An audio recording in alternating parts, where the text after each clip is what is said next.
नमस्कार, news world के खास कार्यक्रम इनसाइड राजतंत्र में आपका स्वागत है। मैं हूं उमेश निगम। इनसाइड राजतंत्र में हम बात करेंगे राजनीति और ब्यूरोक्रेसी के फैसलों की इनसाइड जानकारी की। खुलासा करेंगे कि आखिर इन फैसलों के अंदर के कारण क्या हैं। तो आज सबसे पहले प्रदेश की आंगनवाड़ियों को गोद लेने के लिए शुरू किए गए अभियान आओ एक आंगनवाड़ी केंद्र गोद लें की हकीकत को जानेंगे। उसके बाद छानबीन करेंगे पावर मैनेजमेंट कंपनी के फिर उसी प्रभार को वसूलने की तैयारी वाली खबर की, जिसे विद्युत नियामक आयोग खत्म कर चुका। इसके बाद शराब दुकानों की रिलोकेट करने वाली खबर की खोजबीन होगी और अंत में खास सेगमेंट चलते चलते में मैं आपको ब्यूरोक्रेट्स का रोचक किस्सा बताऊंगा। तो शुरू करते हैं खबरों की इनसाइड स्टोरी का सिलसिला।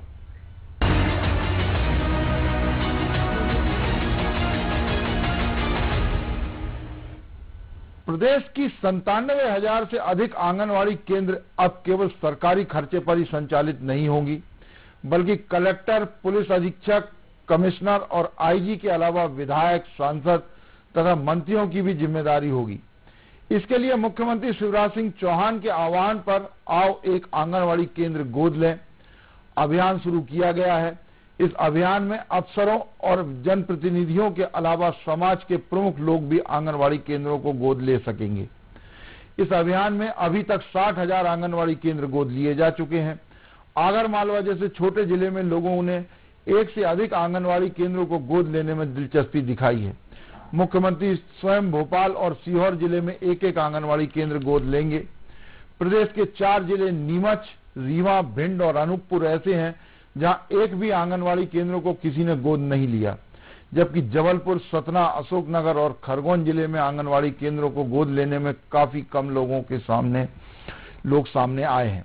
इधर प्रदेश के 3 जिले ऐसे भी हैं जहां सबसे ज्यादा आंगनवाड़ी केंद्रों को गोद लेने में लोगों की रुचि देखी गई, जिसमें सिवनी, बालाघाट और खंडवा जिले शामिल हैं।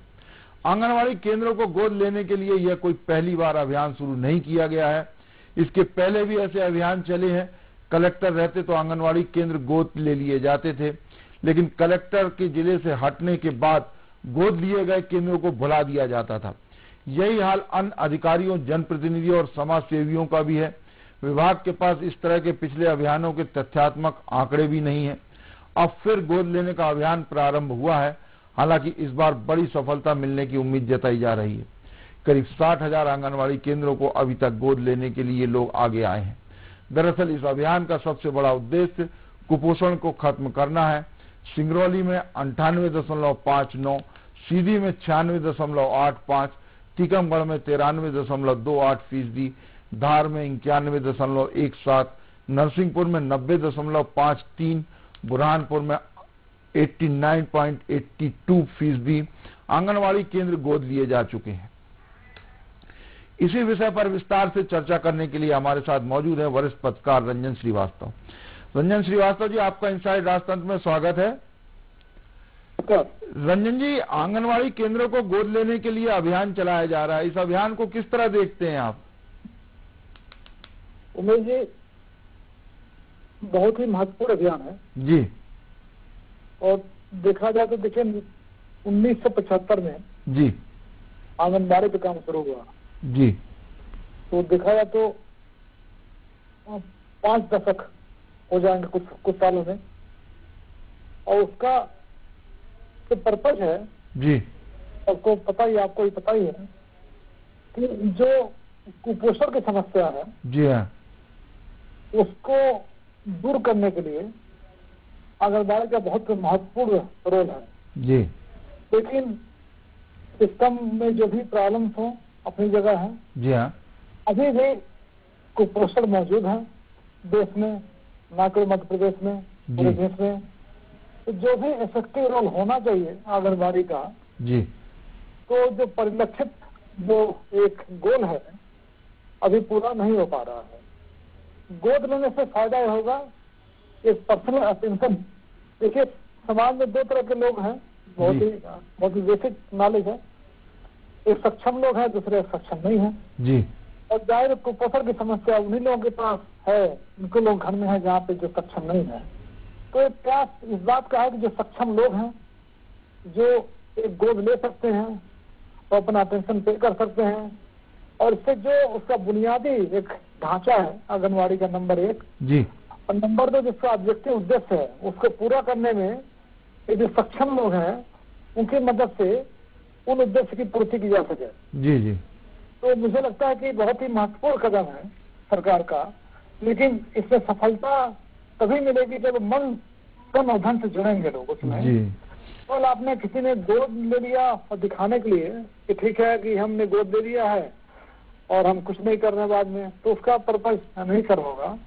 तो होना ही चाहिए कि जब गोद ले फिर उसको लगातार समय भी दे उसको, और जो हाँ लोकल लेवल प्रॉब्लम है उसको दूर करें और पोषण की व्यवस्था को वहाँ पे देखें, तब तो ठीक रहेगा। जी।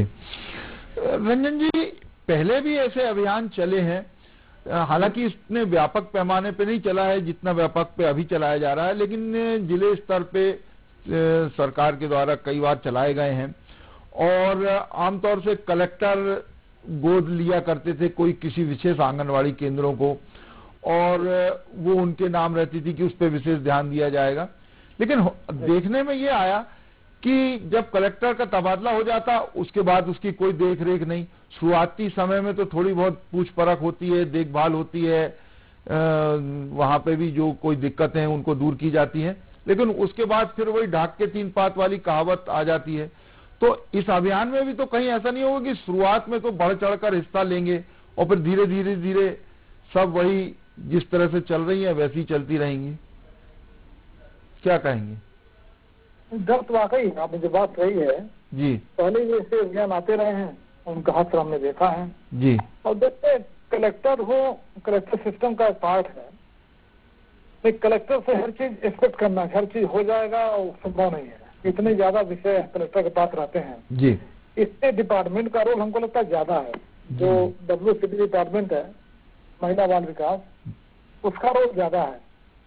और साथ में जो भी एक ऐसे ऑफिसर से जिनका पूरा सिस्टम है जी, वो जब तक इन्वॉल्व नहीं होंगे तो दूसरे अगर गोद लेते रहेंगे तो उसका फायदा नहीं होगा। सबको साथ मिलकर चलना पड़ेगा। जी, जो आपकी बात बिल्कुल सही है, कलेक्टर को ऊपर हम छोड़ देंगे, कलेक्टर जब तबादला होगा तो फिर कुछ वैक्यूम आएगा, जी, नया कलेक्टर आएगा, फिर अपना नए कलेक्टर चार्ज लेंगे, मीटिंग करेंगे, तब तक को काफी समय निकल चुका होगा। तो एक नियम, एक अनवरत प्रक्रिया होनी चाहिए। अगर हम किसी के गोद देंगे, मान लीजिए हम गोद की बात कर रहे हैं, जी, कोई गोद लेगा तो कलेक्टर रहे या ना रहे, उनका तबादला हो ना हो, एक ऐसा समूह वहाँ पे विकसित हो जाएगा जी, जो लगातार आंगनबाड़ी को अपना ध्यान में रखेगा। उसको गोद ले रहे हैं तो उस पर ध्यान कर, गोद का मतलब यही होता है कि उस पर पूरा ध्यान दें।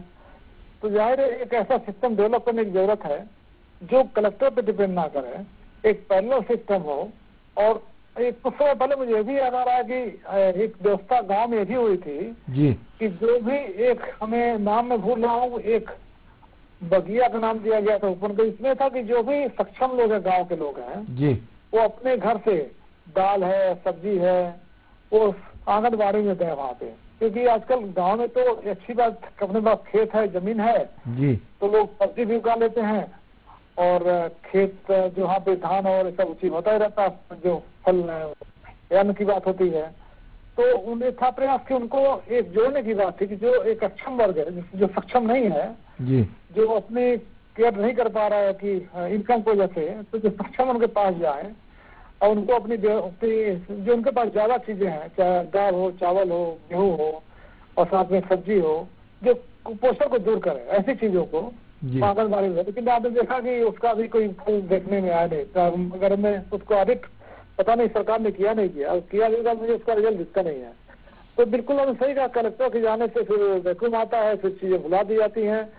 तो एक सिस्टम को डेवलप करने की जरूरत है, जिस समाज के लोग रहे, न केवल सरकारी, गैर सरकारी लोग भी हैं, समाज के आसपास के लोग रहे और उनकी जरूरतों को देखते रहे आंगनबाड़ी का। तो हमको लगता है कि बहुत सफल अभियान होगा अगर सब मन से करेंगे तो। जी, रंजन जी, ये तो रही आंगनवाड़ी केंद्रों की गोद लेने की बात।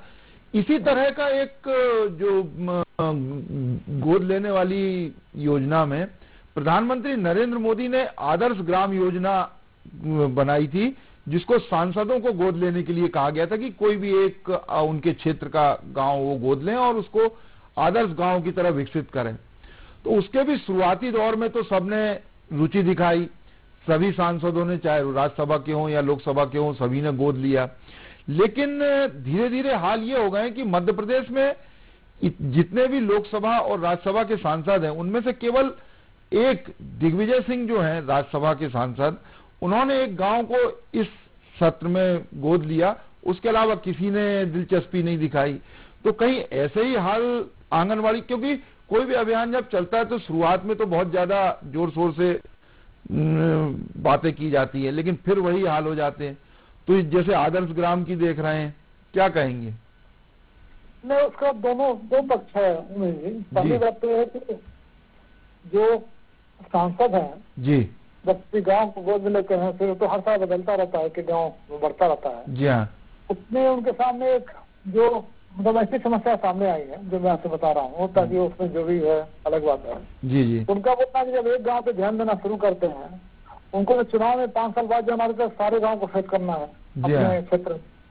अगर किसी गांव में ज्यादा ध्यान देंगे तो दूसरे गांव के लोग नाराज, वो प्रभावित होते हैं। एक पक्ष है। लेकिन उसके बाद भी मैं मानता हूँ कि अगर कोई सांसद या विधायक भी, मैं मानता हूँ जी, किसी गांव गोद लेता है और उसको जो रोल मॉडल डेवलप करता है, जी हाँ, तो वह गाँव या वह गाँव जो है, चाहे सांसद द्वारा हो या विधायक द्वारा, गैर विधायक द्वारा या गैर सांसद द्वारा, वो पूरे क्षेत्र के लिए एक रोल मॉडल काम करता है। उससे जो, जैसे चित्रकूट का मैं एग्जाम्पल दूं आपको, नानाजी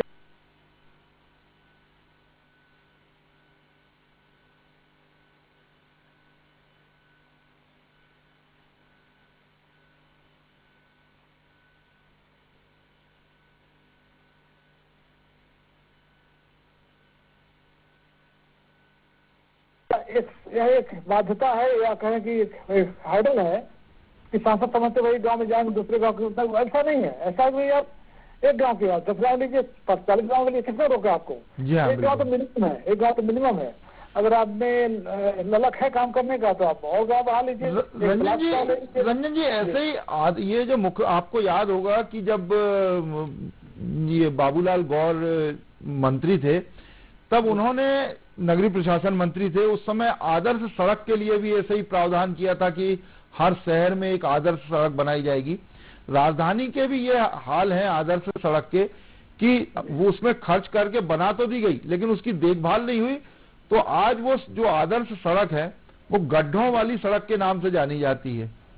ठीक बात है। देखिए, आदर्श जब बाबूलाल गौर थे जी, उनकी एक और योजना थी आदर्श ग्राम की। जी हाँ, बिल्कुल। था कि हर विधानसभा क्षेत्र में कुछ, मैं क्राइटेरिया भूल रहा हूँ, उसके एक आदर्श, मैं तो गाँव में विजिट भी किया था जी। जब वर्तमान सीएम है उनके पास जो गाँव है, मैं विजिट किया था तो मैं देखा था वहाँ पे स्वास्थ्य केंद्र भी वहाँ पे है, वहाँ पे स्कूल भी है। तो प्रक्रिया थी कि एक जगह पर सारी चीज उपस्थित हो। जी हाँ, जिससे ना केवल गाँव, जो दूसरे गाँव के लोग भी लाभान्वित हो सके और कैटलिस्ट का काम करेगा, मतलब एक केंद्र का काम करेगा समाज में, क्षेत्र में। लेकिन फिर कई बार फंड की कमी होती है, योजनाओं का भी दूसरे योजनाएं आ